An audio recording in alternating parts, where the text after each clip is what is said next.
Recuerden que tenían los dos laterales, pero sobre todo el lateral posterior, el que estaba cerrado, un jardín con un espejo de agua. Lo mismo hace en la parte posterior. De tal forma que esto está cortado por acá y está cortado justamente por ese jardín. Por eso estoy viendo la fachada de esto acá, que está ahí. Y esta parte inferior es la que tapo y destino a la colección permanente, y la parte superior la dejo libre, planta baja libre, estructura sobre pilotis, 4 en este caso, solamente de metal, destinada a las exposiciones transitorias. Y lo cubro con una sola placa. Y la placa, que debe levitar, se debe apoyar levemente, sin dar la sensación de esfuerzo, en el exterior parece sustentada solamente por estos 4 pilotis, mientras que en el interior sí sabemos que hay otros 2 apoyos principales, que son los que en realidad sostienen la placa, además del otro. Esos 2 apoyos, tac, tac, son los que me van a permitir soportar el resto del edificio, que tampoco genera demasiado peso. Como saben, esto se va a levantar con una serie de artilugios mecánicos, que van a poner toda la estructura, toda esta plancha que ven ahí, sobre esos soportes que tengo más adentro, ¿sí? Son estos 2, pero no están en la esquina, ¿ven? Porque ahí hubieran generado algún elemento que te molesta. Por eso están puestos hacia el interior de esa retícula que va a generar como base de la estructura en sí. Si esa es la función, el espacio resultante, de nuevo, es este.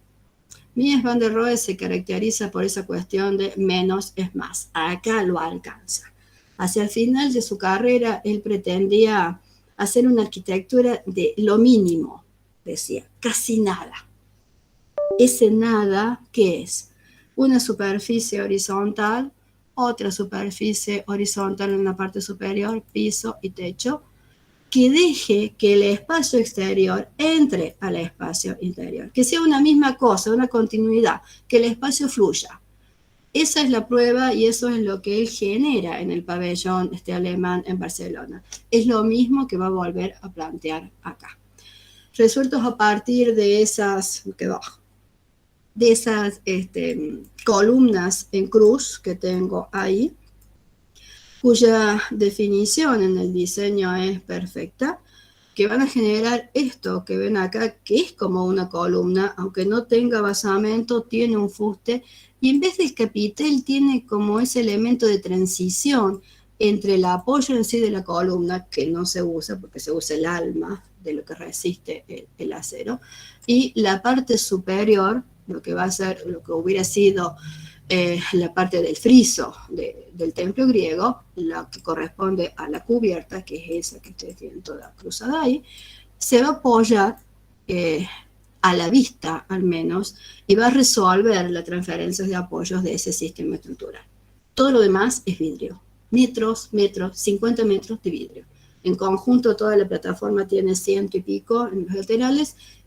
La sala de exposiciones, que es la que ahora tienen en pantalla, tiene unos 50 metros de lado. Y en el interior, ¿qué hay? Recuerden de nuevo el pabellón. 2 planos, que son los que soportan el mayor peso, revestidos de nuevo en un mármol de mucha calidad, que es lo que le da de nuevo esa mínima combinación de materiales: hierro, metal y granito. Y con esos materiales y vidrio resuelve todo el edificio. El edificio es eso, nada más que eso. Si lo quieren dibujar, ¿qué es? Una línea, otra línea, está elevado, y una patita, 2 patitas, sé que allá hay otra, y allá hay otra, y nada más. El espacio, ¿qué hace? Atraviesa. No hay nada entre el adentro y el afuera, al menos a la visual del espectador. El otro maestro del movimiento moderno, dando continuidad de nuevo al desarrollo de su propuesta de diseño. Aalto trabaja, en este caso, Mies había vuelto a trabajar a Alemania. Aalto, que sale de Finlandia durante la Segunda Guerra Mundial, vive en Estados Unidos, regresa a Finlandia, pero ya en la última etapa no tiene tanta suerte. En este caso le piden varias iglesias en Alemania. Esta iglesia está al norte del territorio alemán. Y con el mismo proceso de diseño que había resuelto las otras iglesias que también tiene en Finlandia, revísenla porque los diseños que tienen son particulares, genera este conjunto que es una iglesia luterana, no católica como en el caso de algunas de las finlandesas, no todas, que no es solamente una iglesia. La iglesia en este conjunto es esto. Abro ahí, tengo la iglesia. El campanario, que es lo que tengo al frente, un centro social, porque acá tengo como varias aulas y un anfiteatro y un lugar de reunión, cocina, etc. Otra vez que es un abanico.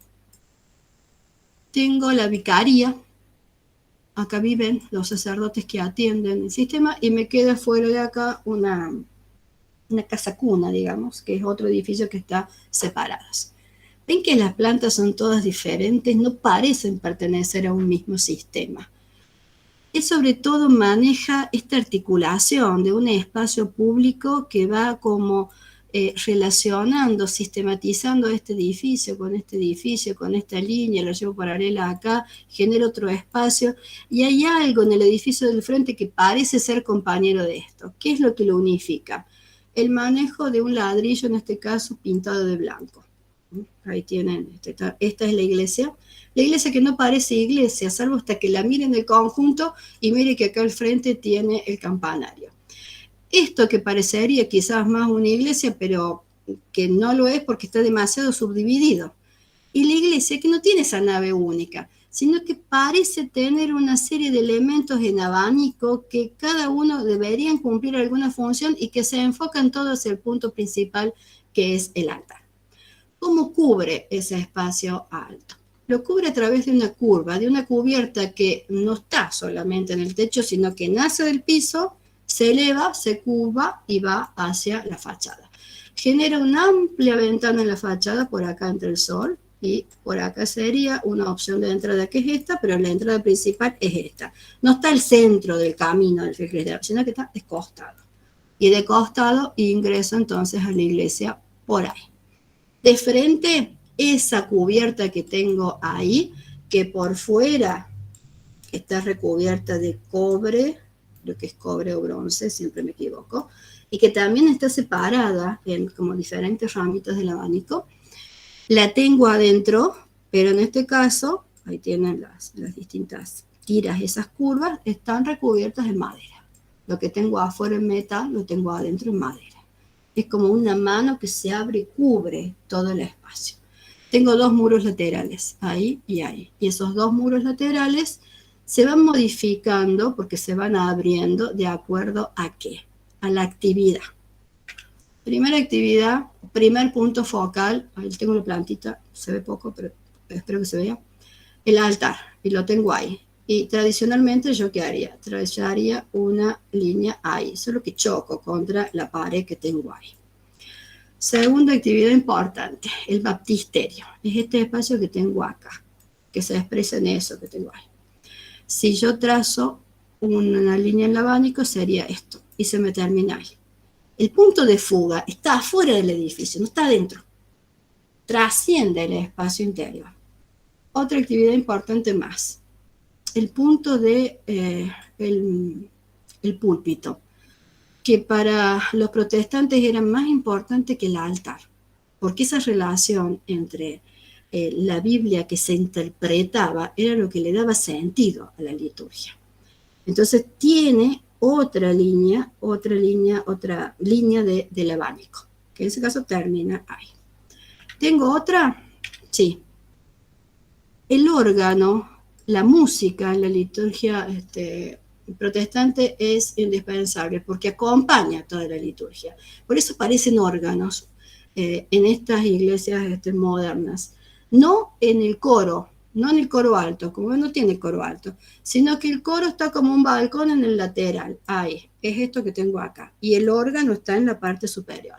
El órgano siempre lo tengo que tener en cuenta de esta tipología que ha variado de la tipología católica común.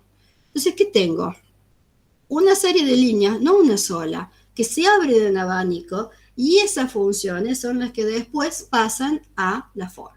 La forma es la que tienen ahí, que es el resultado de ir acumulando en esas líneas que tengo todas adentro, todas esas funciones esenciales a la actividad del cristiano. Y ahora sí entiendo el edificio, porque acá está la iglesia y acá está el campanario. En la anterior no lo entendía porque veía solamente este edificio que me parecía una iglesia. Y ahí sí, a partir de ese espacio central, entonces, en torno a ese campanario que tiene como más de 25 metros de altura, moderno él porque tiene solamente dos elementos filares laterales posibles gracias a una estructura parcialmente en hormigón y va alojando tradicionalmente, ahora sí, las campanas en su interior, es lo que actúa como pivot de todos los otros elementos en conjunto. Si lo miro en planta, parece no tener orden. Si lo miro en el espacio, ahí adquiere cierto sentido de orden. Lo mismo me va a pasar en esta. Cambio de tipología. Esta está dedicada a la cultura, es un teatro, es la sede de la Filarmónica de Berlín. Otro de estos equipamientos que la capital le da a los ciudadanos en esta etapa. Su autor, Sharon, en este caso, es alemán. ¿Qué propone en el proceso de diseño? Es un teatro, hay una larga tradición en teatro. El teatro que necesita esencialmente un espacio que es, ¿qué cosa? El escenario, en torno al cual se reúnan los espectadores. En particular esto es música. ¿Cómo escuchan música en el espacio público normalmente una sociedad, una comunidad? Si el músico está sentado en medio, el resto del público, ¿qué hace? Lo rodea. Cuando hacemos el primer esquema tipo del teatro, en realidad hacemos eso. ¿Qué necesito para una actividad de teatro? Los actores. Y el otro factor, ¿cuál es? Los espectadores. Los espectadores, naturalmente, ¿qué hacen? Rodean al actor. Solo que después, cuando lo traducíamos a la tipología, los actores quedaban enfrente a los espectadores, mitad y mitad. Si se recuerdan el anfiteatro romano, el Coliseo, ¿qué hace? Rodea todo el espacio de la escena. Y eso es lo que va a hacer Sharon, entendiendo cómo se escucha música, cómo es la mejor forma de escuchar música. Va a disponer las plateas y las bandejas de espectadores en torno al escenario. Si ese es el escenario en realidad tiene varios niveles, por eso puse varias bandejitas. Hay varias de estas bandejas que en distintas posiciones van a empezar a rodear al escenario. Este sería el eje de composición. Nada en esto es exactamente simétrico. Parece simétrico, pero no lo es. El ingreso en realidad, y ahora me voy a la planta baja, fíjese qué distintas que son las dos plantas. Esta es ni siquiera es la planta alta y la planta baja. Esta es la planta que resuelve el teatro. Y el teatro él lo resuelve ¿cómo? Pongo el escenario acá, lo rodeo con las bandejas en función de la acústica y de todo un diseño que va a aparecer después en el otro gráfico. Y también en función de esa acústica voy, o mejor dicho, el señor va armando la cubierta. Todas esas inclinaciones tienen una relación con la acústica. Incluso con esa acústica cuelga después como esas nubes de Calder que vimos en la obra de la ciudad universitaria de Venezuela. Y lo que me queda es esto. Ahora tengo que sostener esto. ¿Cómo lo sostengo? Con lo que me queda abajo, la planta baja. Que normalmente, ¿qué es? Lo primero que diseño. Aquí es como si fuera lo que le sobró, y no con esa intención, porque es un diseño de lo más interesante, la propuesta general. Primero sostiene eso, por eso van a aparecer una serie de elementos que no son todos iguales, que van a sostener esa cáscara que tengo encima. Y es lo que va a generar la planta baja. Planta baja que se divide en una que es de uso interno de la filarmónica y otra que es el espacio público, que entra como de costado. Si este es el ingreso, si este es el eje de composición, entro por acá. El edificio mira acá, el edificio mira allá y yo entro por acá. Acá hay una plaza seca. Y una vez que ingreso tengo un nudo de escalera, ninguna escalera es amiga de la otra, se van abriendo un abanico, están en lugares diferentes, y por esas escaleras que generan otros espacios intermedios a medio nivel, subo hacia el espacio de las bandejas. Ni siquiera le quiero decir plateas, porque no se parecen en nada a eso. Son espacios a distintos niveles dentro de ese gran espacio. No hay nada que sea o que responda a una simetría perfecta, como mencioné recién. Entonces no tengo que esperar a encontrar esa perfección y esa limpieza que proponían los 5 puntos de Le Corbusier, ni siquiera Mies. Fíjense lo opuesto que es esto a la obra anterior. Cuando empecemos a ver después otras imágenes interiores, lo van a ver más. Pero solamente comparen la obra anterior con esto. El techo plegado, el eje ese que tracé ahí, lo puedo trazar acá. El techo plegado, ese piquito que tienen ahí, es eso que tienen ahí. Sigo plegando y cubro. No es una sola recta. Son muchas cosas plegadas y también el muro externo está plegado. Todo está manejado con metal, mientras que tiene un sistema estructural también entre hierro y hormigón en el interior. El resto de la planta baja que acabo de describir recién, que es todo esto, la parte pública, el ingreso en sí, que tienen ese elemento que sobresale, y esta otra es, si esta es la sala mayor para la Filarmónica, que tiene más de 2000 y pico de localidades, esta es como para música de cámara y tiene solamente 1000 y pico de localidades. Por fuera, en realidad, parece simple, ¿sí? Parece como si fuera una gran carpa que va cubriendo ese espacio central con este zócalo que es el espacio de ingreso. Ahí está la Filarmónica y la amiguita, otro para la orquesta de cámara. No hay un solo gesto sobre territorio. El gesto se complejiza más. Por eso esto es movimiento moderno. Sí, porque vas resolviendo una función y la forma sigue a la función. Ahí sí es movimiento moderno, no hay duda. ¿Es estructuralista? También, porque la forma de responder a esa función hace que, sobre todo en la cuestión acústica, la estructura tenga que ponerse al servicio de esa primera instancia que es la acústica. No es brutalista porque no hay ninguna expresión del hormigón bruto a la vista. Pero también puedo tener esas otras relaciones. Evidentemente, esto es mucho más expresivo que la obra de Mies van der Rohe. Por eso puede entrar también en un movimiento moderno expresionista, sin ser, por supuesto, Mendelssohn, que era mucho más limpio, era mucho más simple dibujar la síntesis de sus obras. Acá ya no es tan simple hacer una síntesis. Y esa es la diferencia entre Mies y Jarun, porque están en dos etapas diferentes. Un ejemplo de cómo él va manejando esas primeras ideas. Él hace en color, fíjense, porque ya es complicado establecer en qué posición en el espacio está cada una de estas pantallas, de estas bandejas. Y ahí he tratado de superponer todas esas subdivisiones, como salen a la venta en las butacas, para que vean que el plano en sí no les da toda la información. El plano es demasiado plano para darle la resolución interna que tiene la Filarmónica de Berlín. Y cómo el estudio de la acústica, tanto en vertical como en horizontal, del techo como de las paredes laterales, es lo que define la forma final del edificio. Ingreso. El hall.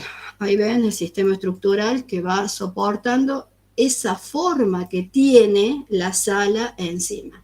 Y estos racimos, estos abanicos de escalera que van generando distintos planos y que van subiendo hacia esas bandejas de la sala en sí. Y causa otro recurso que son estos cilindros coloreados para ir dándole otra sensación a este espacio de la planta baja. La sala en sí, la resolución a partir de las bandejas como todos los paneles verticales y los horizontales que tengo por arriba, más esas nubes que alcanzan a ver ahí, esas placas como triangulares tipo pirámides, son las que resuelven la acústica. La orquesta al centro, pero también ubicada, ahí va trepando la orquesta por ahí, y después al frente de nuevo tengo el órgano para música religiosa. Recuerden que los alemanes son los que tienen a Bach, por ejemplo, que escribe música religiosa que se interpreta siempre con órgano. Una de las pocas fotos que muestro con gente en estos edificios, porque ahora cuando la gente lo usa es cuando la función se ve, si no es como difícil entender por qué tiene esa forma el edificio, mientras que en un teatro común es rápido leer cómo se entiende, cómo funciona ese edificio. La orquesta abajo en distintos niveles, las distintas bandejas, creo que son todos coros que están cantando junto con la orquesta. Similar ese manejo estructural es esta ópera de Sydney en Australia. Esta es del 58-73, esta es casi de la misma época, es del 63. Esta tarda más tiempo en construirse. En planta es como más convencional. La estructura en estas valvas que el arquitecto piensa como si fueran cortes de naranjas más que velas al viento, según su memoria, es lo que marca esta forma, pero que es más estructura, como resultado, que da como resultado la forma que la forma en sí como concepto. Por eso se puede marcar, sí, dentro de la línea del movimiento moderno.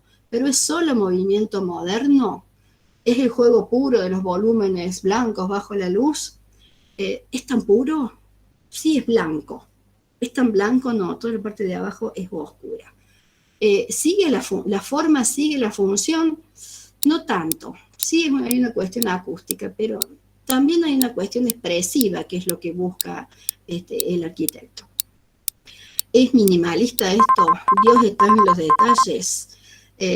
Quizás no tanto. Sí, hay mucho detalle, pero hay muchas más búsquedas de forma quizás que de función. Por eso no es solamente movimiento moderno, es movimiento moderno y algo más. Crucémonos de territorio. Pasemos los Estados Unidos en una obra previa a la anterior de Mies van der Rohe. Este es el edificio Seagram, que es el papá de toda la serie de edificios en alturas para oficina con muro cortina que se van a construir a lo largo del planeta. Edificio que se diseña para ser construido exento, no pegadito uno al lado de otro en un lote con medianeras. ¿Y cómo lo piensa Mies? Mies piensa una plaza y el edificio atrás de fondo, que son nada más que eso, lo mínimo, líneas verticales. Y un espacio intermedio que sirve de ingreso. La plaza, que se abre en la ciudad y que permite ver el edificio que se retira al fondo del lote, que en planta baja avanza sobre esa plaza con las baterías de ascensores, que tiene dos ingresos laterales, más estos ingresos principales, lo que tengo por el lateral también, y un espacio posterior que va a servir como el espacio que permite que el espacio, me estoy repitiendo, que el espacio que haga fluya para acá, para allá, para acá. Y cuando llego a los pisos altos tienen lo mismo, las baterías de ascensores y el espacio libre. El espacio fluye. No fluye demasiado porque me caigo, acá tengo 158 metros, o sea que traten de que fluya acá abajo y no tanto allá arriba. La resolución estructural es lo que caracteriza esta etapa de Mies, como todas. Porque si ustedes van apilando ahora una serie de pabellones, Barcelona, e incluso la galería, da como resultado este edificio. Es esa intención de diseño, lo mínimo que necesito para resolver la función, lo que siempre va a perseguir Mies. No hay grandes modificaciones a lo largo de su carrera. Él va ajustando casi siempre esta misma idea. En particular, este edificio, ¿por qué se caracteriza en cuanto a los materiales? Por el uso de pocos materiales diferentes. Obviamente un vidrio que es coloreado, casi dorado, marroncito, que le da ese color marrón que tengo en el dibujo acá. Después va a aparecer en una de las fotos, no en todas las fotos se alcanza a observar esa característica del edificio en sí. Un uso de vigas de acero en horizontal, pero columnas de bronce. Las columnas de bronce nosotros no las vemos. Más esta otra rejilla, que es la que va a revestir el edificio por afuera y que va a crear esta idea del muro cortina. Eso le da al tratamiento exterior un color mucho más oscuro que el resto de los edificios que rodean a este en particular. Ahí lo ven en construcción, ahí ven el esqueleto en construcción. Internamente eso es hormigón más el resto de los, en cuanto a las losas, ¿no? Más el resto de los materiales que recién les mencioné. El edificio también tiene una intención de tener, como en la antigua Grecia, una parte inferior, un basamento, un desarrollo igual que la columna y la parte superior. Esta parte superior se destina, como ven, tiene otro tratamiento de ritmo, a el equipamiento del edificio. Todas las salas de máquinas y muchos de esos equipamientos de infraestructura están en la parte superior. Es más ancho en la planta baja y en los primeros niveles, que es esta parte más ancha que ven en la planta, mientras que se va afinando y forma ya la torre derecha recta, este paralelepípedo perfecto, que es el resultado, es la síntesis del pensamiento de Mies. ¿Cómo logro esa perfección? Que todo se vea armónico, que todo sea perfecto en cuanto a los castres de esos materiales. Nosotros estamos acostumbrados a ver esa planta, la planta de la columna en cruz. Acá tienen el elemento de estructura, ¿no? el hierro y la columna. No llega el revestimiento que viene por afuera, este es el muro cortina, estos son los elementos que vienen de frente, que son los perfiles que lo tienen ahí, ese perfil el doble T. La otra parte en metal viene ahí. Estas son las líneas que ustedes ven de piso al techo, completas, lineales. Siempre la fuga, además, desde abajo, la intención de la fuga continua. Y cuando llego a la esquina, no vengo hasta acá, porque eso era lo que no podía resolver. ¿Qué hace? Lo pliega. Y cuando lo pliega, lo mismo que en la columna en cruz, genera sombra. Y cuando genera sombra, esconde la imperfección de la esquina y queda perfectamente resuelta. Ya no hay ningún error más. Todo el revestimiento da la vuelta y es perfecto. No tengo ningún encuentro que no esté correctamente resuelto. Y fíjense hasta dónde llega la resolución. Claro que una vez que resuelve ese nodo, lo repite a lo largo exactamente de todo el edificio. Ahí tiene ese colorcito casi caramelo que tiene el SIGGRAPH, que lo diferencia del resto, entonces, de los conjuntos. Además, en planta baja tiene 2 espejos de aguas y junto con esos espejos de aguas bajitos, igual que en el pabellón y en todo lo demás, hay una serie también de bancos y de revestimientos que están hechos en esos granitos verdes y oscuros que él solía usar. Los elementos de apoyo en planta baja, las losas en horizontal, el espacio que fluye, que atraviesa el edificio, el ingreso, heladito el ingreso, sin ningún tipo de ornamentación, nada que no sea necesaria, los espacios que van hacia los ascensores y el sueño de la planta baja libre y el espacio que fluye en cualquiera de esas oficinas. ¿Qué se ve? Nada más que el sistema estructural. Nada más que eso. Todo lo demás es superfluo. De piso a techo, no hay muro. Lo único que hay es vidrio. Metros, metros y metros de vidrio. Como esto hay que controlarlo de alguna forma, esto tiene cortinitas. Ahí todas las cortinitas están arriba. Este señor era tan fanático del detalle que las cortinitas solo pueden tener 3 posiciones. Esa, otra acá y otra al fondo. Y otra hacia abajo. Porque si la gente lo puede poner a cualquier altura, entonces le va a desarmar demasiado la forma final. Hasta eso controla Miguel Van der Rohe. Quizás lo opuesto, y más buscando una línea orgánica, sea este otro arquitecto que también va a trabajar en un estructuralismo, pero mucho más expresivo, cuando diseñe sus aeropuertos, por los que es conocido. Quizás es menos conocido por esta capilla que está en Massachusetts y que es parte del campo del MIT. Seriner cuando diseña esta capilla, primero la característica que tiene es que no es solamente para una religión, sino que es no confesional. Tiene que atender a la religión judía, católica y protestante.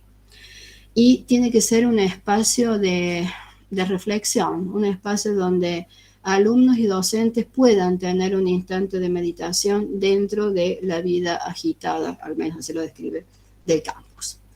¿Cómo lo resuelve? A partir de un cilindro. Ese cilindro está rodeado por agua, que es eso que tengo ahí. No veo demasiado ahí. ¿Cómo hago para que esa agüita que tengo ahí tenga alguna relación con el interior? Y quizás se explique ahí cuando empiezan a aparecer esos arcos en la base, y esos arcos en la base permiten en un doble muro que tiene el edificio, porque adentro el muro es ondulado, no es el círculo perfecto que tengo afuera, con una diferencia que hay ahí, y lo estoy marcando en el corte, de espacio que hay ahí, como si fuera una garganta, pero está a nivel de piso, e ingresa la luz desde la base. ¿Cómo es el ingreso de la luz cenital? Porque no tengo ventanas, ven que es todo cerrado a través del manejo de este ladrillo, que también lo relacionamos más con el organicismo quizás, pero además es un ladrillo roto en algunas de sus partes, creando una rugosidad que contrarresta mucho con este pasillo de ingreso que actúa casi a modo de nártex, que es todo acristalado, que se puede atravesar. Por acá se ingresa, este es el espacio de apoyo, este es el pasillo acristalado, y al final veo bajo, veo alto el espacio de la capilla allá adentro, y ahora sí el camino, o lo que sea, del fiel, cual sea, hacia ese punto focal que es el altar. No veo el resto, porque lo tengo bajo. Y veo que esto, en contraposición, es vertical. La capilla de Sarine, un auditorio, y ahí sí ven la expresividad en el caso del manejo de las hipérboles en hormigón armado. En el interior, ese muro curvo, que también responde a cuestiones acústicas, está trabajado de esa forma, en parte similar a lo exterior, en parte con otros tipos de aparejos que le dan mayor interés, y ahí tienen esa garganta inferior donde ingresa la luz por afuera y todo ese borde curvo en madera también que acompaña la línea del muro. El foco está puesto en el altar. El altar es el espacio que está iluminado a partir de esta claraboya que tengo en el techo, que es eso que está ahí.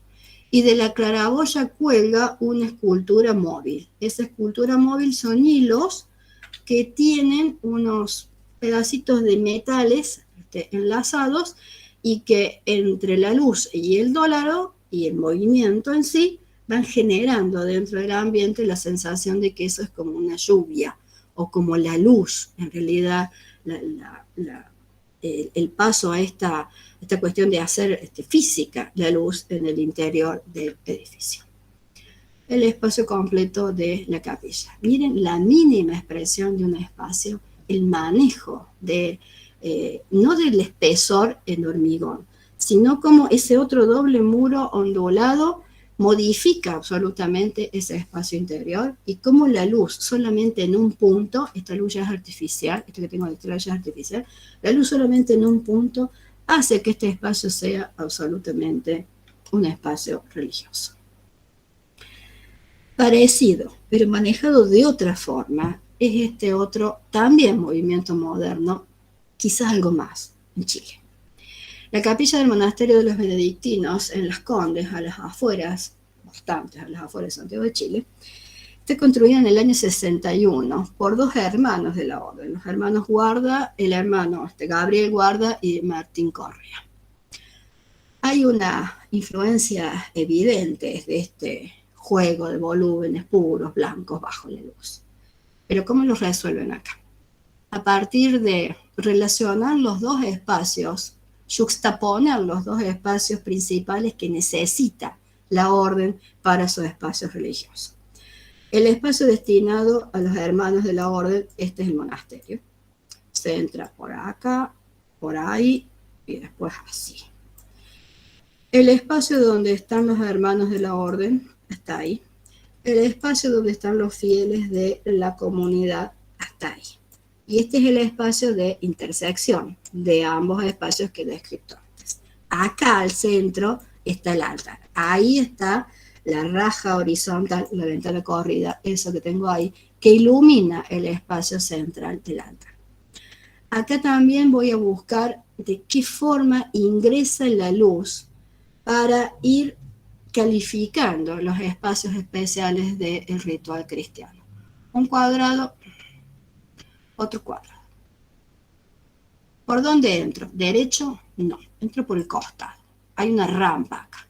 Sigo subiendo por la rampa y cuando llego acá está la imagen de una Virgen, de María, y como se me termina el camino, giro y miro para allá. Y acá tengo el altar. Si bajo, apenas ingresé en la rampa, bajo, que sería esta parte, abajo está el baptisterio, que es esta parte de abajo, no se ve en el volumen ni se ve ahí. Y los confesionarios están inmediatamente al lado. Y este es la capilla del Santísimo, que se ve por una ventanita de ahí, pero que forma un espacio aparte. Ahora si se van fijando, de nuevo, ninguno de los muros se va tocando con el otro. ¿Me siguen hasta ahí? Y ahora voy a entrar y van a ver que en el corte, también en horizontal, los muros no llegan al piso. Ahí ven uno y después van a ver otro en un lateral. Van generando de nuevo líneas de luz tanto en vertical como en horizontal, a nivel de piso y a nivel de techo. Y por ahí ingresa la luz. Ese tratamiento de la luz hace que el espacio sea absolutamente diferente. La luz en el piso es lo que me va llevando a ese punto focal que es la imagen de María. La luz es lo que, si me doy vuelta, me va separando el camino del cristiano acá del espacio principal que tengo de este lado. Los muros, en cambio, es lo lleno, lo que no tiene iluminación. Y cuando giro en la esquina, o sea, con lo que les dije por ahí, me enfrento al altar. ¿El altar dónde está? Abajo de la justaposición de los dos cuadrados que dibujé antes. La luz entra por ahí, entra por los laterales y entra por atrás mío. De nuevo, ahí avancé y estoy, en realidad estoy al revés. Estoy detrás del altar donde están los hermanos de la orden y miro hacia el espacio central. Y ahí ven la diferencia de nivel y la luz ingresando por los costados, siempre lineal, vertical, horizontal, pero lineal. No hay ningún gran paño completo que sea o que permita el ingreso de luz. La capilla del Santísimo, por el lado, por el lateral abajo, por la parte superior, pero siempre de nuevo lineal. Y ese es el resultado de esta capilla de las Condes, que tiene mucho de Le Corbusier de la última etapa. Esto también es brutalismo, pero ¿es tan expresivo como Ronsard o menos? ¿Se parece más al movimiento moderno, a esa cuestión de la funcionalidad pura del minimalismo? No tanto. De pasada solamente, también corresponde esta línea de pensar la estructura, pero también pensar el espacio, pensar cómo el espacio fluye, pensar cómo hay exteriores que están cubiertos, o sea que no son tan exteriores ni tan interiores, y pensar también en cómo recuperar ciertos datos de esos diseños de culturas pasadas, son los que confluyen en este Museo Nacional de Antropología, diseño de Pedro Ramírez Vázquez en Xochimilco, en México capital. Si ven la fachada de este edificio, es racionalista puro. Cuando uno entra al patio, y el museo tiene un patio, las alas, estas laterales, son las que tienen una sala al lado de otra, pero que se vinculan en horizontal por cultura. Y la última, aquella que tengo, en realidad aquella que tengo allá es la entrada, allá es la entrada, acá tengo la sala de los aztecas.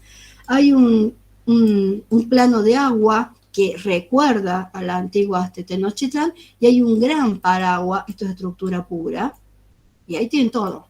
y en casi todas las líneas que hemos estado viendo, y además tengo la presencia de la historia en este cribado que tienen por ahí, que les podría hacer acordar a esa nariz del dios maya de Chal, que vieron en mucha de esa arquitectura prehispánica. Este es como la síntesis de la última etapa del movimiento moderno mexicano. En el caso de los argentinos, el brutalismo tiene su mayor representante en Clorindo Testa. En este caso, Clorindo Testa trabaja junto con el grupo CEPRA. El Banco de Londres es tanto una innovación en la tipología bancaria como una recuperación de una de las ideas de Amancio Williams. Amancio Williams había propuesto un edificio que partía de un gran pórtico, y de ese pórtico, en realidad es este, con dos patas, podía generar un edificio colgante. Él hace un intermedio. A partir de estas patas que tienen acá, va apoyando un nivel, dos niveles, esto ya lo separa de los laterales, y de arriba cuelga un nivel, dos niveles, tres niveles, generando acá en el medio un espacio continuo, transparente, que no tiene un sistema estructural, sino que es el resultado de los otros dos sistemas estructurales. Si esa es la estructura portante, hormigón armado por supuesto, hacia el exterior, el Banco de Londres que tiene un sistema como de placas, que son estas que las voy separando ahora, placas que tienen una expresión artística evidente, que me acerca mucho más a esa idea del brutalismo de Corbusier. Por supuesto, esto es brutalismo puro. Además, en un gesto hacia el espacio público, este es un banco preexistente, este es otro y este otro, todos estos son bancos del siglo XIX, lo que Testa hace acá es morder la esquina del edificio y ceder la esquina como espacio público. Así genera este espacio que es cubierto además por esa otra parte diferente del sistema estructural. Cuando uno ingresa a este edificio, actualmente propiedad del Banco Hipotecario Nacional, tiene el hall bancario, pero que no es un solo espacio, sino que está como dividido en muchas islas, todos estos son mostradores, y ahí arranca la escalera mecánica que me lleva a los distintos niveles, que es 1, 2, hay esto que me va a aparecer, perdón, esta es la acá, eso que me va a ir apareciendo después por ahí. Y después tengo un vacío que responde también a la idea del hall bancario, que casi cubre toda la parte delantera de ese edificio. Y ahí están viendo los apoyos de las patitas que tengo por afuera. Esto está traducido en estas patitas que me están apoyando por acá afuera. Por atrás, el muro cortina. Por ahí va todo el muro cortina. Y después superpongo todas las actividades del edificio. Repitiendo esas pantallas, obtengo la expresión final del Banco de Londres. Ahí está la síntesis del sistema estructural. Sostengo desde abajo tipo árbol, cuelgo desde arriba, desde materializando esa propuesta de Williams, me quedo con un espacio intermedio que no tiene, es la planta libre, no tiene ningún tipo de soporte. El espacio principal además está pintado con colores saturados, rojos, amarillos sobre todo, que contrastan con el color del hormigón en bruto. Y de nuevo, como ven, los espacios van balconeando uno sobre otros. Ninguna planta es igual a la inferior. La expresión del hormigón a la vista, sea hacia el exterior o sea hacia el interior, es lo que resuelve el lenguaje del edificio, en particular a partir de estas pantallas que Testa diseña como si fueran esculturas, cuando son el elemento que resuelve, que colabora en parte con la estructura, no del todo, pero que resuelve fundamentalmente el lenguaje. Desde el segundo nivel y medio hacia el exterior, contraponiéndose con toda la idea tradicional de un edificio bancario que cierra su fachada por seguridad hacia el exterior, el Banco de Londres o el Banco Hipotecario la abre. Se ve desde afuera toda la actividad del hall bancario y se ve desde el espacio inferior, o en teoría se ve, mientras uno se va moviendo por las escaleras, toda la actividad en cada una de las bandejas que constituyen los distintos pisos del edificio. Siguiendo la misma línea, acá tienen otro ejemplo, en este caso en Chile. El edificio de la CEPAL, del arquitecto Duhart se escribe, es un bloque de hormigón, es una manzana prácticamente de hormigón, que ahí le ven alguna línea semejante a la Corbusier, y acá él lo que hace es generar un caracol. Ese caracol, y ahora marco el edificio, es amigo de esto que tengo por atrás, la cordillera de los Andes. Acá tengo unas marcas también en el hormigón, que son las manitos de todos los que participaron en la construcción. Y por acá voy a tener unos esgrafiados que hacen a la forma de la representación pictórica de los pueblos originarios de Chile. Hay una respuesta, además, de ese brutalismo, que hace este brutalismo en el caso del edificio de la CEPAL local. Les mencioné antes a Candela. Candela se especializa en estos paraboloides hiperbólicos. Y quizás su obra más simple, pero no la más sencilla en cuanto a la estructura, es esta capilla abierta de Lomas de Cuernavaca del 58. Nunca trabaja solo, siempre van a haber una cantidad de nombres seguidos o antes de Félix Candela, pero el que resuelve la estructura, que hace el edificio, es él. ¿Por qué es estructuralismo esto? Porque la estructura está a la vista. Es más, veo la estructura, casi no veo para qué sirve la estructura. Seleccioné esto de todas las iglesias que tiene, porque es una capilla abierta, que retoma la idea de la capilla abierta del convento Fortaleza, que es tradicional de los mexicanos. Ahí ven cómo esa capilla abierta resuelta a partir de un paraboloide hiperbólico. El paraboloide hiperbólico es esto, es una hoja torcida, hablando así demasiado en criollo.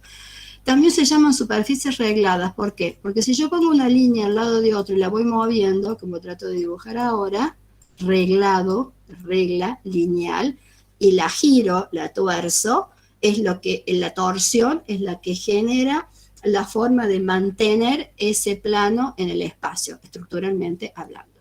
Y eso es lo que maneja la perfección Candela, porque cuando uno rota ese plano empieza a adquirir rigidez. En el dibujito que tienen desde arriba, ven esas líneas de torsión, tanto en un sentido como en el otro.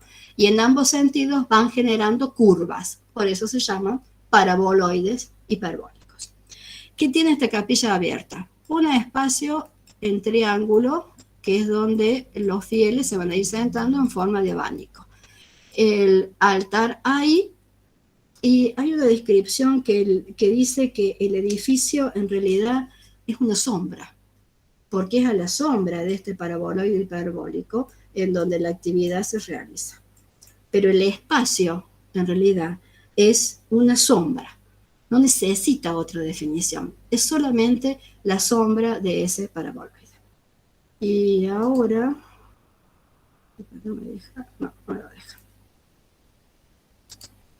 ¿Qué debería hacer para que me deje? Descartar, volver, manito, sí. Si esto funciona, lo abrí enseguida. No quiero.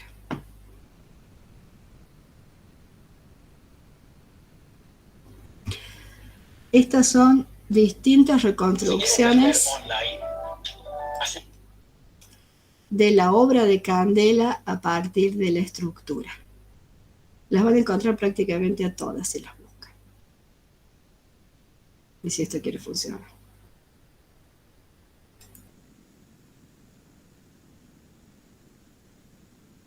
Bien, no quiero. Tendré abierta acá. Sí.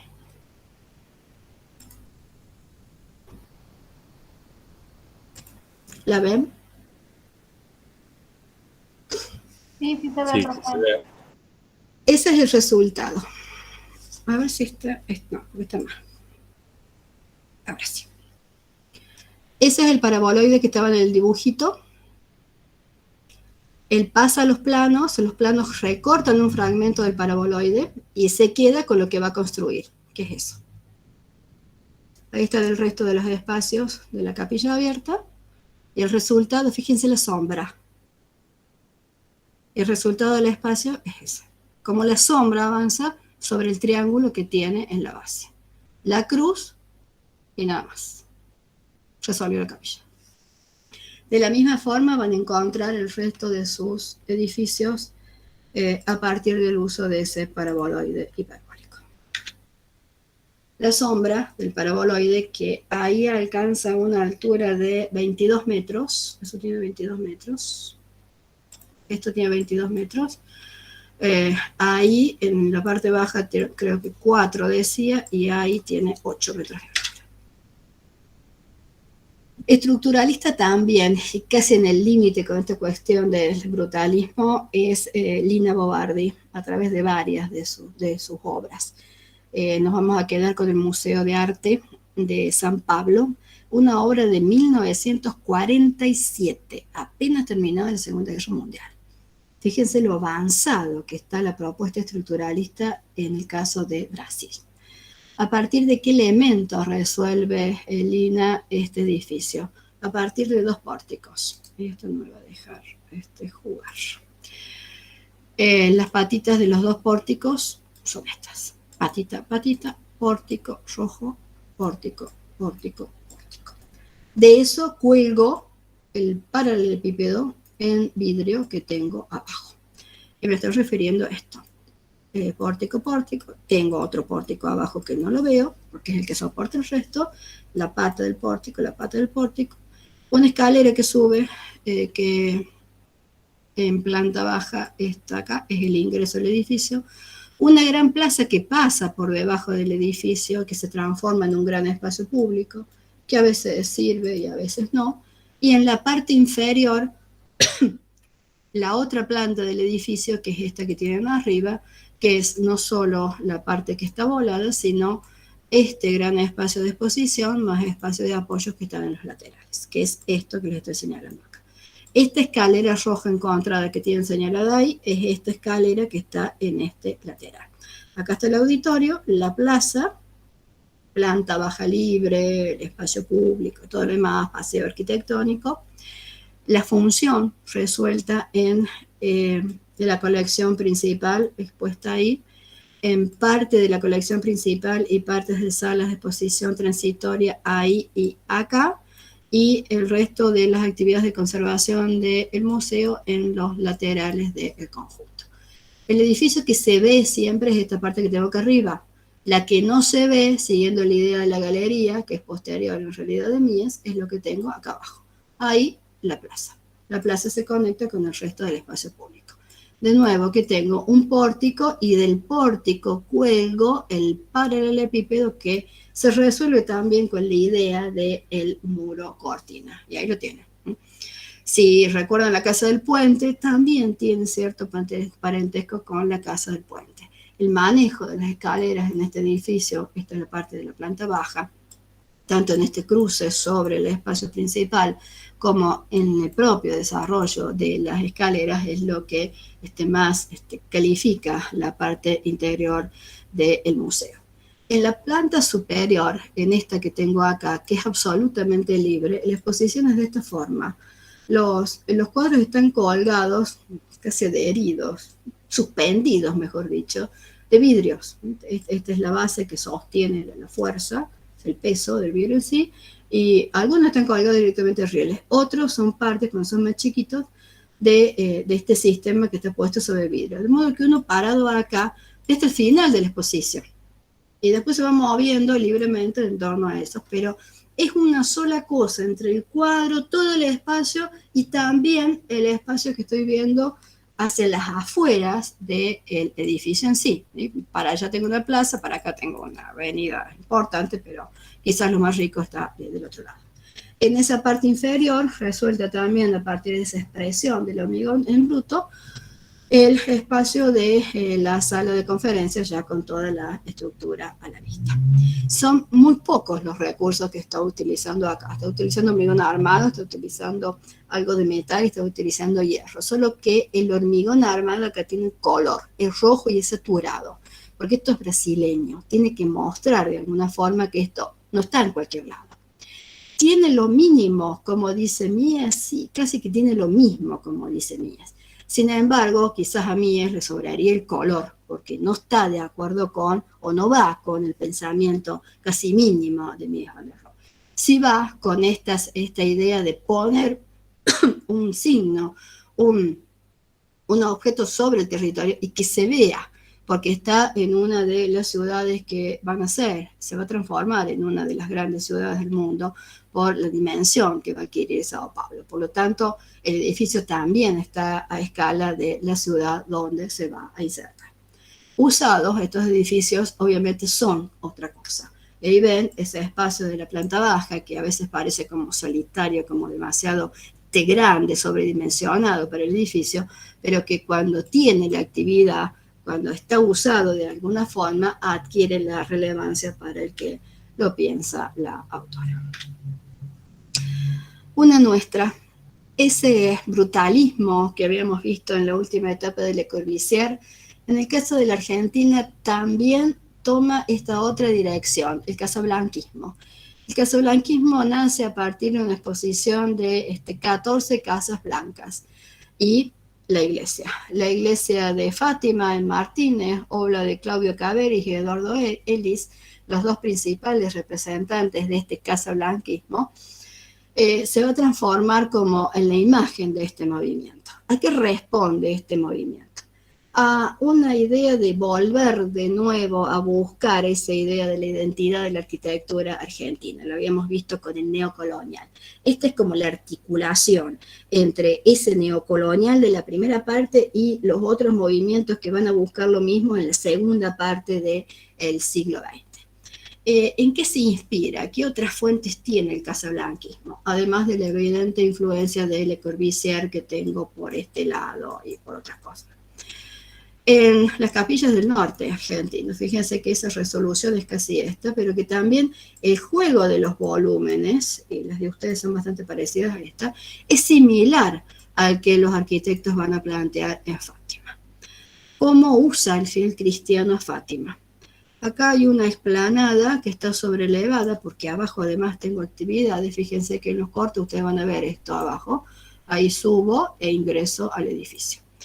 Tengo un nártex acá como cubierto, como un espacio intermedio, aparte hay un alero que avanza, que es ese que tengo ahí, que es como más fuerte dentro del plano de la fachada.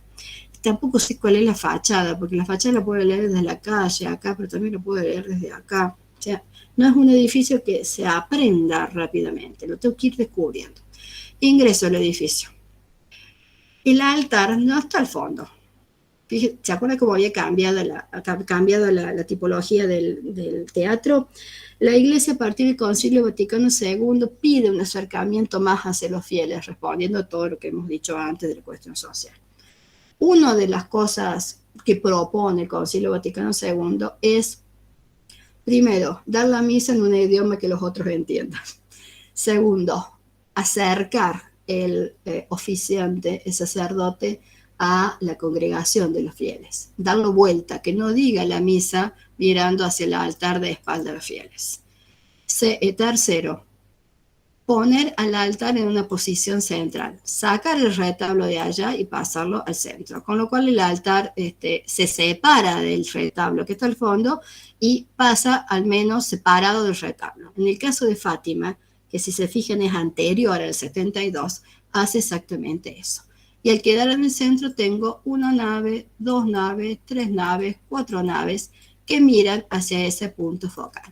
Punto focal que está cubierto con como esta pirámide ejecutada en hormigón armado que forma una estrella en la base, después se busca en la proyección, y ese tipo de pirámide que sigue esta misma idea se vuelve a repetir en otros espacios de la cubierta. Todo esto está generado en hormigón armado. Y en ladrillo revocado en blanco voy a encontrar los muros.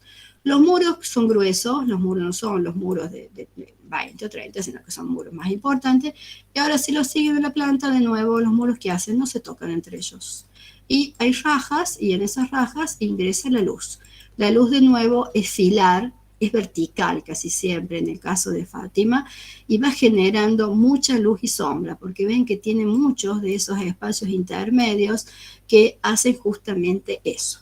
Entonces, en el espacio interno de Fátima voy a encontrar no solamente el punto focal de nuevo del altar, sino que escondido hacia atrás voy a tener el baptisterio y también escondido hacia el fondo voy a tener la capilla del Santísimo. Y después, cuando intente leer el espacio del edificio, el espacio del edificio siempre va a estar marcado por esas rajas de luz verticales y esas líneas de sombra en la parte horizontal que van a definir entonces la luz sobre el espacio interno. La luz es prácticamente focal, pero además de focal es lineal. Ahí está, ella es vertical. No la tengo en horizontal, como en el caso de los otros edificios que vimos. Y tengo a la vista también todo el sistema estructural. Es como más doméstico el casablanquismo. Y ahí ven todos los planos de los muros separaditos. También ven las diferencias de nivel en el piso. El altar además está sobrelevado. Hay una serie como de sitiales que acompañan este espacio principal y también tengo, ya casi sin reclinatorio, solamente bancos, todos los espacios para los fieles ubicados, separados en estas 4 naves. De afuera, de nuevo leo todas las características que dije antes. Es casablanquismo porque alude a esta idea de la búsqueda de la identidad. La búsqueda de la identidad la encuentra en ese lenguaje de las capillas del colonial del norte, no un barroco que haga alusión al poder de la época colonial, sino algo mucho más simple, mucho más doméstico como es la capilla. La capilla que es el encuentro de la sociedad y de los vecinos, de pocos, no de muchos. Pero no por eso deja de lado lo moderno. Y lo moderno está en el uso del hormigón, pero un uso del hormigón expresivo, siguiendo las líneas de la última búsqueda de Le Corbusier.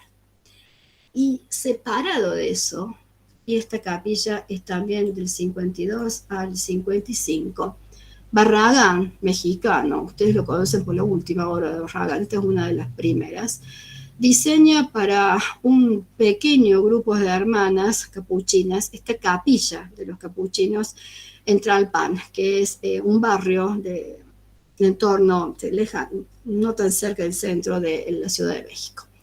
Barragán, ¿qué hace para las hermanas? Primero respeta la idea de patio. Acá tengo el patio. Acá tengo el ingreso. Por fuera no tengo nada. Esta es la puerta. Esta es como una puerta principal, pero la puerta que usan las hermanas es eso. La pared no dice nada. No interviene hacia el exterior. Este es el ingreso de las hermanas. Y si sigo por ahí, entro en ese espacio como intermedio a la capilla que quiero analizar. El punto focal del altar está ahí. Y tengo una capilla lateral solo para las hermanas, que es esa. A la que ingreso por este pasillo es este que tengo acá. Fíjense el manejo de la luz. Esto es nada más que un cuadriculado tamizado pintado de amarillo que genera todo este puntilleo de luz dentro del el pasillo que usan las hermanas para ir a su capilla privada. Fíjense la mínima expresión que es el banco. El patio este además tiene una fuentecita, esta que tengo ahí, que suele tener flores que le dan un perfume particular al patio, que además es chiquito y que hay que atravesar, es eso que tengo ahí, y que hay que atravesar para ir hasta la capilla. Ingreso a la capilla. La capilla tiene una sola nave con el altar al fondo. El altar es eso nada más, un retablo minimalista sobre el fondo de la pared. Pero en el costado tengo esto, que está como inclinado, y ahí tengo una cruz, que es esta.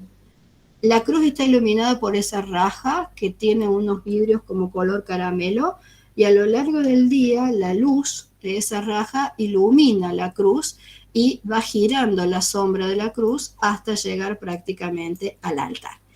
Y el color saturado rojo que usa el interior les va a hacer acordar directamente a la arquitectura prehispánica.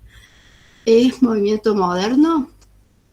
Sí, porque atiende la función, porque es simple, no es el juego de volúmenes puros blancos bajo la luz.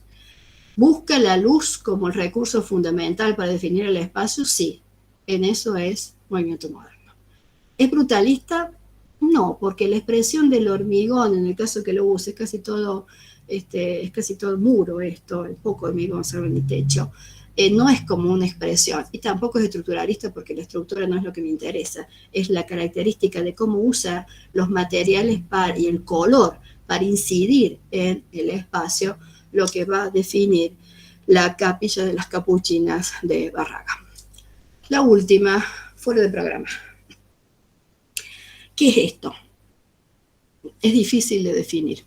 Es la única obra post-revolución que se ejecuta en Cuba, en las afueras de La Habana, en un distrito llamado Cubanacán, donde había una cancha de golf, y en donde el gobierno decide construir las escuelas nacionales de arte.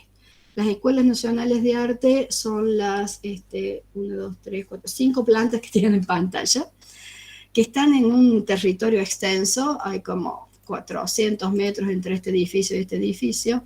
Este es el edificio de la Escuela de Artes Plásticas que tengo acá, este es el edificio de la Escuela de Arte Dramático, de Teatro que tengo acá, este es el edificio de la Escuela de Danza Moderna, me falta una N, que tengo acá, esta es la Escuela de Ballet que tengo acá, y esta es la Escuela de Música que tengo acá.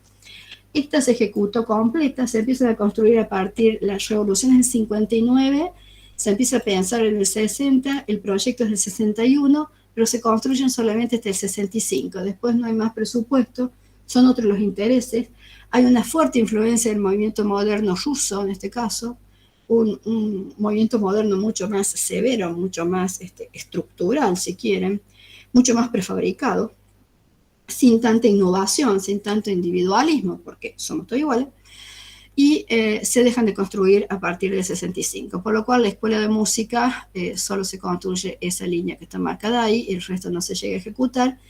La escuela de artes plásticas es la que más armada queda, junto con la escuela de danza moderna. A medio camino queda la escuela de ballet y la escuela de drama.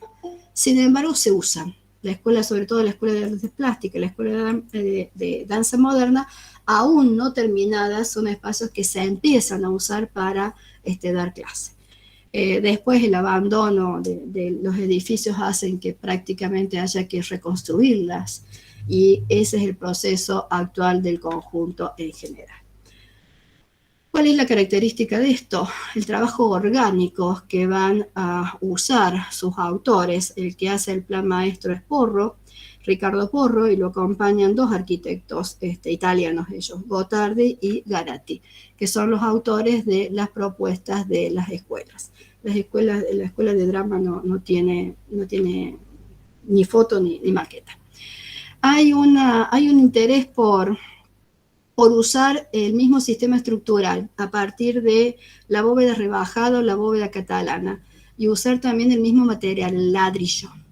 Ese ladrillo es el que va a aparecer tanto en el sistema estructural como en el sistema de muros. No hay posibilidad de acceder ni a hierro, ni a hormigón, ni a cemento, por lo tanto quedan descartados. Y sí, compartir ¿qué cosa? Cómo se van, primero, vinculando los espacios de cada una de las escuelas a través de estas circulaciones cubiertas, que ya las hemos visto en otras propuestas de educación, y también vincular después conjunto con conjunto por el mismo sistema. Repito que esto tiene entre 400 metros, esto otros 400 metros entre acá y acá, y que el desarrollo en sí, esto tiene, por ejemplo, 350 metros, esto tiene 100 metros, esto tendría unos 250 metros en realidad. Entonces, en donde más van a poner el acento es en esas circulaciones y en los espacios como públicos que me van quedando, como en esas plazoletas, que a veces son diseñadas como pequeños teatrinos o pequeños espacios de reunión, ahí tienen uno de ellos, y que todas van a compartir de nuevo el uso de un mismo sistema en base a bóvedas de mayor o de menor altura. Este es el ingreso completo. Estos son algunos de estos pasillos cubiertos que van vinculando tanto las aulas, que son o círculos o cuadrados o triángulos, con la otra escuela que me queda unos 300 metros. Ahí tienen el ingreso por acá, el cuerpo principal de dirección es este, la escuela de arte, la escuela de danza moderna, la escuela de danzas clásicas, la escuela de música, que es la que queda sin terminar, la escuela de teatro que no se llega a terminar y que es la que en peor estado estaba, y después otro edificio que es posterior y que no corresponde al mismo. Como ven también en el dibujito que les mostré antes, acá hay un río que viene, lo perdí, acá. Acá hay un río que viene y atraviesa todo el conjunto, y como este es un campo de golf, hay árboles por todos lados. Entonces el paisaje que tiene además es lo que hace más importante el sentido de un diseño orgánico. Está en la vista que esto es orgánico. ¿Es movimiento moderno? Sí, porque la forma sigue la función, pero no son los 5 puntos de Le Corbusier.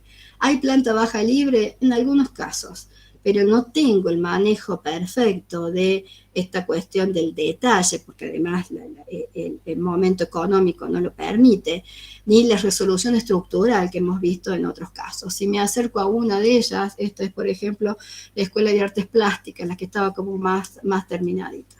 Es evidente el manejo orgánico que tiene esto. Estas son cada una de las aulas. Las aulas están cubiertas a través de ese sistema de bóveda catalana, que es ese sistema estructural que está dibujadito ahí. Ese sistema de bóvedas catalanas se va soportando por estos elementos también ejecutados en ladrillos que actúan tipo pilar, y esos pilares son los que van ayudando a definir los pasillos, estas circulaciones cubiertas que van de aula en aula. Es difícil tener imágenes de estos conjuntos, pero son realmente interesantes cómo contraponen toda la imagen del movimiento moderno internacional y generan una propuesta totalmente nueva, incluso diferente a lo que solicitaba la política del momento, ¿no? Y respondiendo exactamente a lo que es un espacio para enseñar arte de cualquier tipo, pero es un espacio que debe permitir la creatividad y por lo tanto debe ser obviamente creativo. Algunos de los espacios exteriores de esto, la idea de un aula, esta no es de este conjunto, sino que es la del frente, la de danzas modernas. Y el ingreso en sí, a través de esas arcadas que están ubicadas ahí y que llevan hacia los 3 espacios principales del sistema. ¿Eso es movimiento moderno? Sí, pero evidentemente es un movimiento moderno mucho más orgánico que racionalista. ¿Es pariente de Ray? No sé.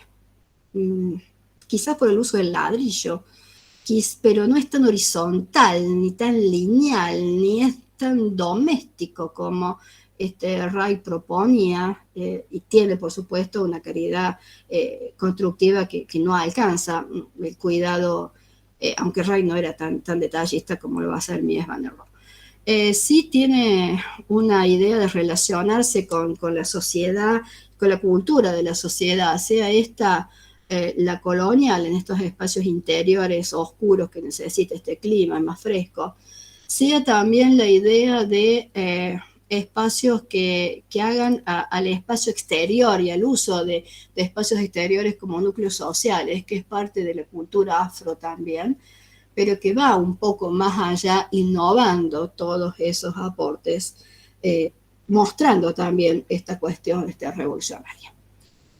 ¿Por qué está esta fecha de 1970 ahí, o en torno a 1970?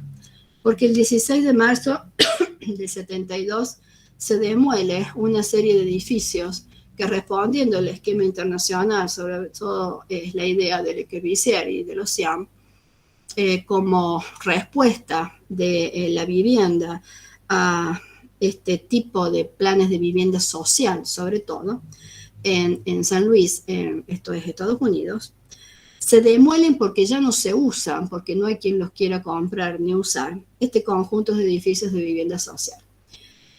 Construidos en el 49, demolidos en el 72 solamente.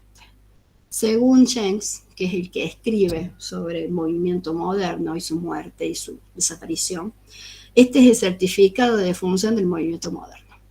En parte del libro, parte del texto, Jenks afirma la demolición de este conjunto de viviendas sociales en varias torres basadas en las teorías de Le Corbusier y de Siam, cuando son dinamitadas, son el certificado de defunción del movimiento moderno. Incluso cuando algunos autores de la época se les pregunta si son modernos, suelen decir que sí, pero ya no saben muy bien qué es el movimiento moderno. Por eso, a partir de 1970, en torno a esos años, comenzamos a hablar de posmodernidad. que es lo que vamos a ver después del urbanismo de la semana que viene, la última clase con la que cerremos esta etapa de las Guerras Frías. Recuerden que, y me lo recomendó Alejandra porque yo me lo vi del otro día, además de esto de los fijos y de los flujos y de las rugosidades y de las inercias, cuando revisen a los autores en relación al territorio, traten de responder y porque cada uno hace cosas diferentes. ¿Observó ese autor qué en relación al territorio? ¿Investigó qué? ¿Analizó qué? ¿Comprobó? ¿Miró el pasado? ¿Testeó? ¿Verificó qué? ¿Y cómo lo expresa gráficamente? Todavía no se nota, pero cuando avancemos más en la multitendencia, más se va a evidenciar cómo este manejo gráfico sigue siendo parte de la profesión, pero también esa asistencia del dibujo a través del diseño por computadora, del digital, va a modificar sustancialmente las propuestas arquitectónicas.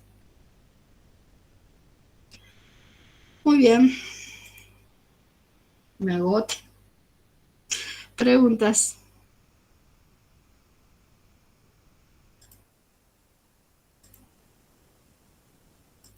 No quedó nadie del otro lado. Rebe, Sí. quería agregar una cosita con respecto para que los chicos por ahí vean algunos ejemplos que se pueden, de lo que hemos visto, que pueden ver en Catamarca. En el edificio, lo que era el Banco del Desarrollo, que bueno, es del juzgado, que está justo en San Martín y Sarmiento, en una de las esquinas de la catedral. Ahí pueden encontrar un edificio hecho en la década del 70, pero que tiene cosas del brutalismo y ese espacio inmenso del banco, no del tamaño del Banco de Londres, pero sí de 3 niveles, que es una forma antigua de hacer los bancos. Hoy los bancos son cosas más chicos, pero en ese momento era una institución que tenía que mostrar determinado poder, ¿no?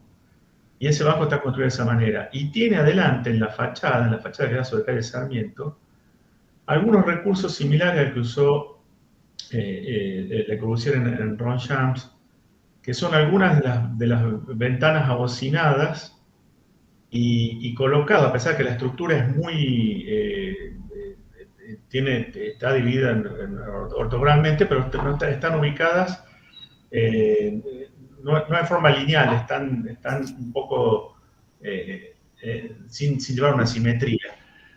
Son como ejemplos de lo que estamos viendo ahora, que se usó en su momento en Catamarca. Hay muy pocas cosas de institucionales de esa época hechas, así que vale la pena observarlo. Yo creo que no se puede entrar ahora, pero si alguno de ustedes puede verlo,